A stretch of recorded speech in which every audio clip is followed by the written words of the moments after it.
Progress has been a bit slower on this than I planned once again, because I'm still got something. I'm still ill. I'm working, but fucking I do feel rough, mine. But hey, you know, show must go on. If you never did anything just because you're a bit ill, then you'd never get anything done. I tried sleeping it off and, you know, getting rest and all that bullshit, but it makes no fucking difference. You just got to get on with it, and when you're better, you're better. But on that note, I've been doing things. First up, that's way more sleeper looking, because I've got shitty looking wheel trims on balloon tyres, front and rear.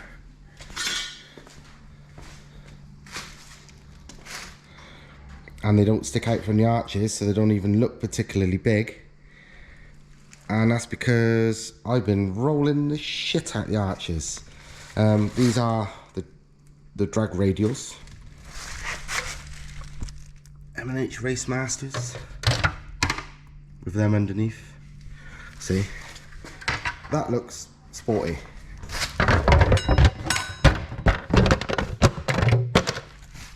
That does not.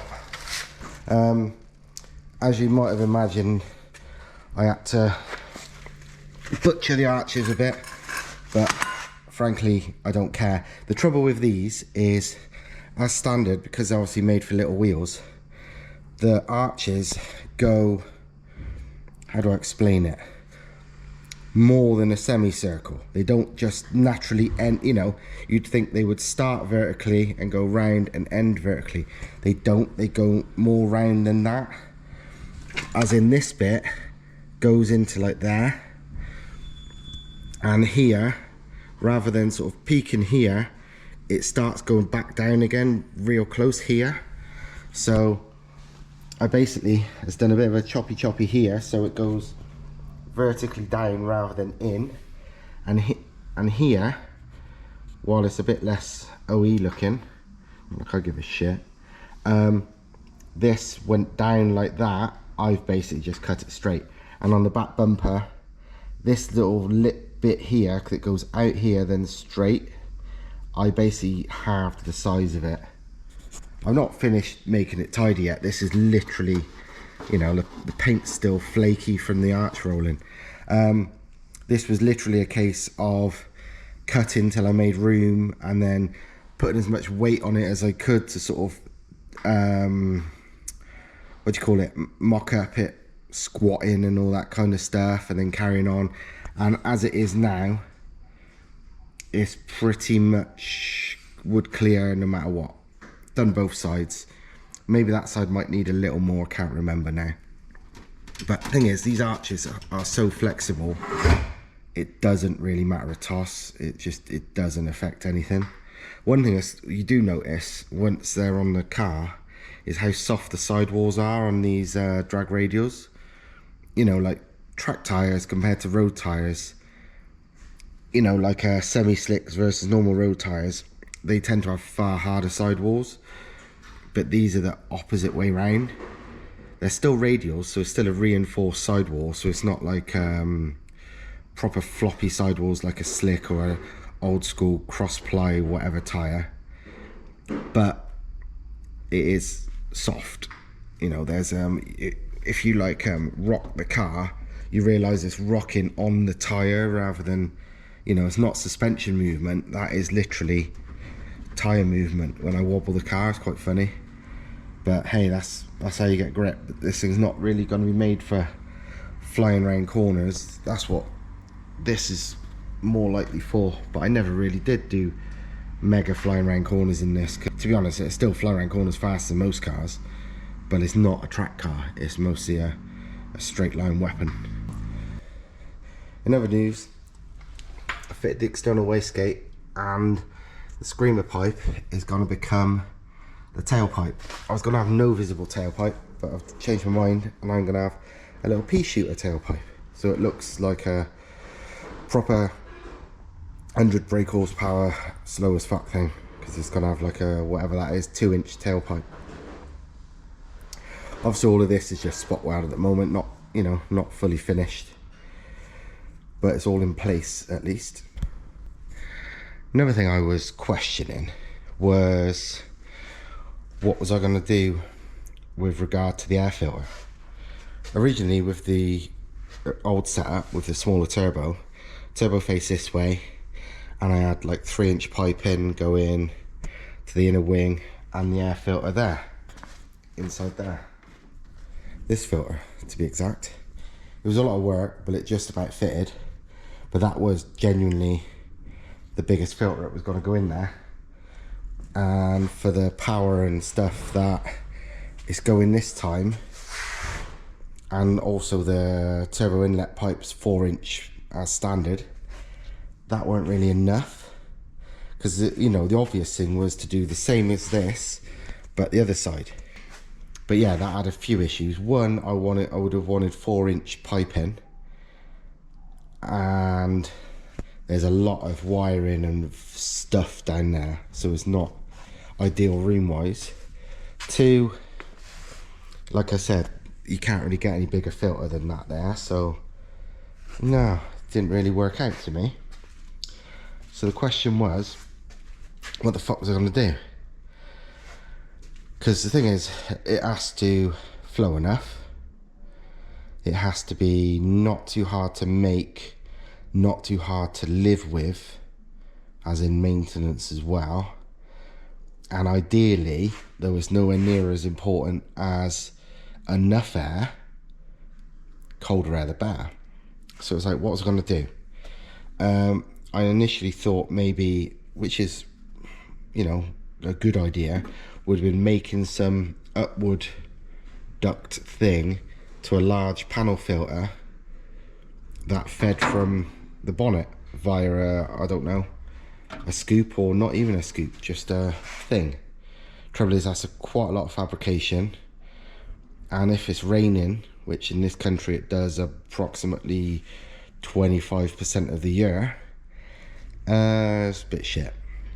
And yeah, it would take up a lot of room, would involve a lot of custom fabrication to make, blah blah blah, you know, it's not ideal. So the other thought was, well, fuck it, enough air is 100 times more important than super cold air, so I'm just gonna put a big air filter there and be done with it. Bollocks to it. It's not particularly cold air, but I know for a fact, you know, I've tested it a million times, it makes very little difference. As long as you've got, you know, good enough intercooling, good enough charge cooling, post compressor, it's not the be all and end all. Yeah, it's handy, especially if you're trying to max out a turbo, because obviously it's increasing compressor efficiency, but it's not a big fucking deal, not like some people say. Because when it goes down to it, when a turbo's sucking in air on boost, that is sucking in so much air so fast, the air doesn't get a chance to get hot. It's not lingering about in this engine bay. The only time it would be sucking in hot air continuously would be when pottering around slowly, and that doesn't matter. Literally, you know, you can do the testing. I've done it in the past. I've fucking had the amount of times I've had people saying it, and I just like, okay, I'll just prove it then, and I've proved it. It doesn't, you're not really sucking in hot air because the air doesn't hang around long enough to get hot, but it's still a nice thing to do. So I did my usual thinking outside the box. I thought, well, where's their room? Where would it be cool? And where would involve minimal fabrication and minimal filling up an engine bay? And I thought, well, I'll show you.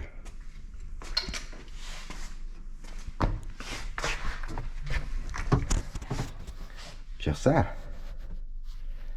Like my charge cooler, which again works incredibly well because it's out of the engine bay heat. There is no engine bay heat in here.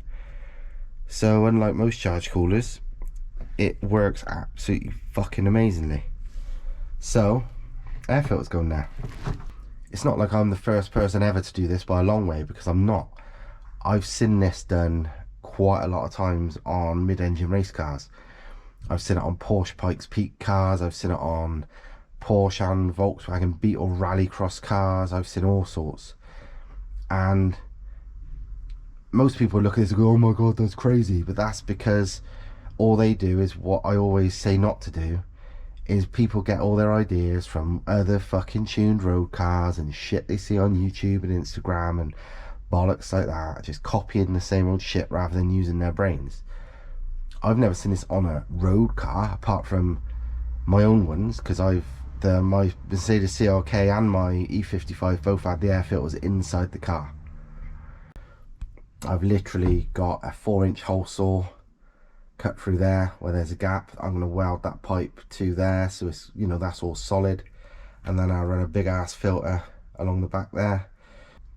I may run a cold air feed from the driver's side duct to it, but I'm not gonna box it off or anything because it's not in an area it gets hot, so this whole cab will not get hot. At most it'll ever be would be like ambient, really. And I know, just to already answer people's fucking questions, no, I'm not gonna, you know, you could box it up and feed it directly to the side scoops and try and get some kind of ram air effect, but that's bullshit. All ram air is, unless you're doing about 200 miles an hour, is cold air feed. Don't believe the bullshit. You're not going to get ram air. You're not a positive, you know, positive amount of pressure, or not an amount that makes any fucking difference.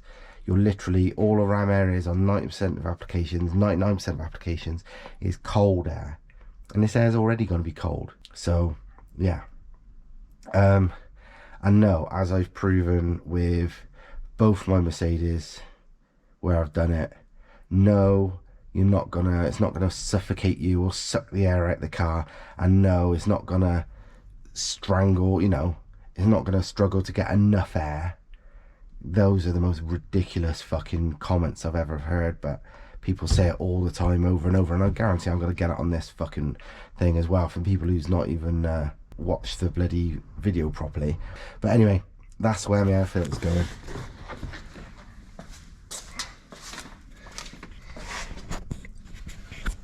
That's where it comes back into the engine bay. Tons of room and nice free space, so it'll go there and then directly to the turbo inlet. So yeah, ideal, and yeah, mint, really. Perfectly, well, very pleased with that. I don't think I could have made a better setup. If I'd have tried to duct some air from here to there, as well as being floored any time it would get wet, would be hot, and not hot, well, it would be hot. A, that whole section would get hot, and B, it would just be hard work and fill up the engine bay and just be a wanker. So I'm much happier with that. It's actually been many hours since the last bit of this video, even though it probably to most people looks about the same. But I tell you what, fucking hell, I've been doing some work. Not big changes, but a lot of working out. Let me show you what I've been doing. First up, I've made a couple of hangers for the exhaust. It's really good, actually. One there's using the original, one there's using the original that I cut off and moved, but it basically supports the weight of that, and it also, because of the way I've designed it, I can actually adjust the height of this, which in turn adjusts the tension of, you know, the mounts. At the moment they're under a little bit, but I can move it higher and lower, because if I loosen these completely, this still stays in roughly the same place, which for fitting and removing exhausts is fucking handy. But that wasn't where I did much working out. That's relatively simple. What I have been working out is trying to make some engine support braces, or in reality they're just solid rear engine mounts. I can't remember what I've explained to you, or maybe I haven't at all, I don't know, on previous videos or this video or something. Again, speaking to Lee Connor with the Elise, as without him I'd be doing a lot more guesswork, but he's been there and done it with all of this stuff, so on a really similar car, so I'm learning from his experiences. And the one thing he said was obviously do anything you can to limit engine rotation, which is forward and back. So I've got a very solid poly engine mount on the engine side, engine to chassis side, but Lee said you can get away with, in his experience at least, a solid one from gearbox to subframe because the vibrations aren't that bad. He said that other side, yeah, do a poly one, but he said this side, just go solid. He said it doesn't feel terrible, and more to the point, it solved all of his issues with braking. You know, he said he was braking like the big M12 or whatever bolt that held his engine mounts on every time it was launching. It was like it had that much movement, even though he tried to limit it with poly mounts and all this kind of shit. So I made, basically, don't know if you can see very well, but this is the part that Thomas, you know, supplies as part of the fitting kit, and the dog bone bolts to here, and it basically goes to the same place. And I've basically got a 10mm thick solid bar, because bearing in mind it's to stop the rotation. It should be enough, because all it's got to do is preventing rotation. It's not holding up the weight of the engine or doing anything like that. With this removed, none of this moves in any way. It does not support any kind of weight or anything. It's literally to stop the engine rotating. So obviously if it rotates forward or back, it would either try and compress or stretch this. And bearing in mind it's 10mm thick stainless steel, nah, it's not really, I mean, it's the same thickness as all this. Do you know what I mean? It's not triangulated in any way, which I could do, but I don't think there's any need to. But just because it was easy and I spotted it, I've made an extra engine mount. So now the car has 5. Let me show you. I've made this. It bolts through the gearbox there. It's going to be welded to the chassis there. And again, it does the same thing. I've not welded it yet. I've literally made this mount. But look, it's not welded to it yet. But I'm going to weld it to the subframe there. And again, when the engine rotates in any way, it should either pull that forward or push it away, and this won't let it. So those two mounts combined with the poly one at the front, and I'm going to see if I can get, although they have very little effect, I'm going to see if I can get poly ones for the side too. Should hold things very firmly in place. That's the plan anyhow. I'm fairly confident, but to be honest, it's like, well, if it doesn't work, if it needs to be stronger, it's not hard to make them stronger. What started as a little bit of clearance in of this panel to clear the turbine housing and compressor housing a bit better, because it almost touched, and as much as I'm minimising movement, you've got to expect some. It's kind of escalated into me cutting, you know, a little bit more, thinking, you know, be better, and also doing it a little bit at a time just to make sure nothing went floppy.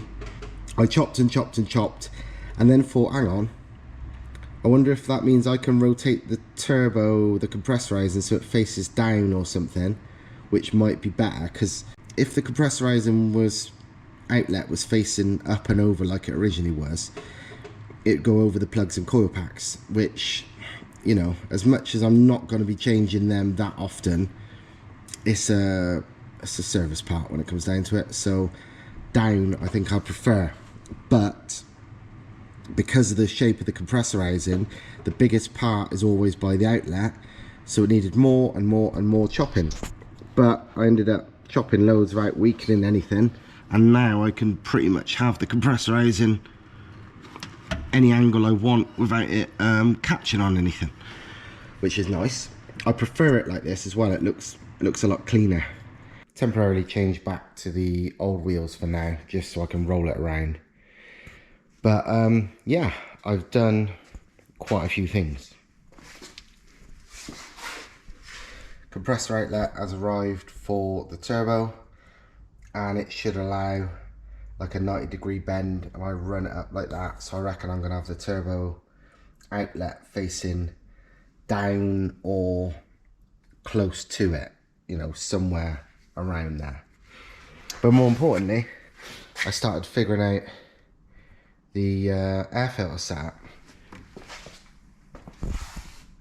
This is how it's going to look there. Then I'm going to need a couple of 45-degree bends by the looks of it. Go into there. And then here's the fun bit.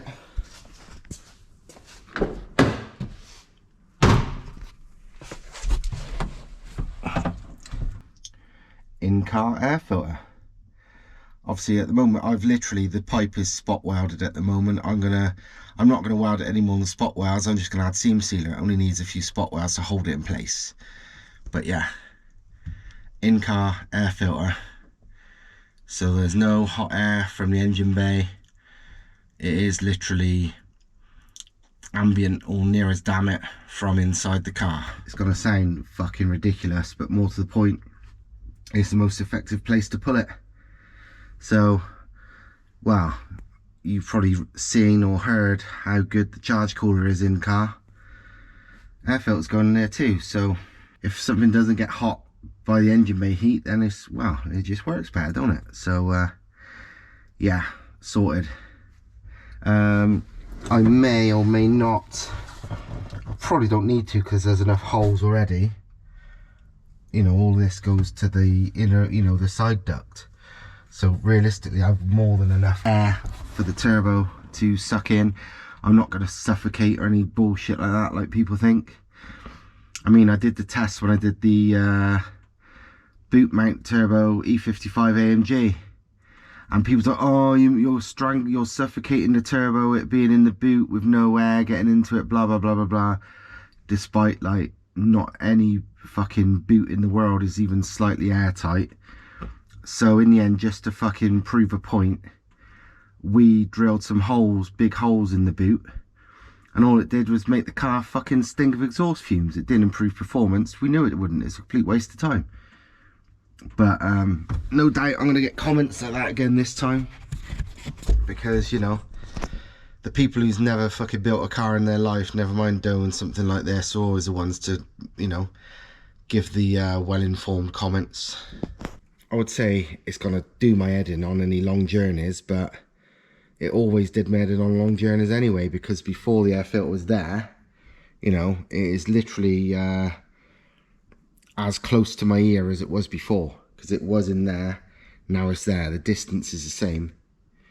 So yeah, it ain't gonna be much different. So yeah, that's me done for this video, I'd say. Kind of wish I was hoping to do more. I have done a lot. I can't, you know, there's no getting away from the fact I have done a fair bit. You know, I've got the rear brace there. I've done the one from underneath as well. Turbo's in position. Everything's been chopped about and all sorted. I've done really well. But the fact that I've been ill as fuck for the last, well, week and a half now, I'm kind of pissed off because I know I got more done. But hey, you know, that's life. Gotta get ill sometimes, ain't you? But the main thing is not just fucking quit and lie in bed, because it don't seem to help. Just fucking get on with it. I'm off. Hope you like this video. And maybe next time I'll be, I don't know. Stay tuned and you'll see that next time. Ta-da.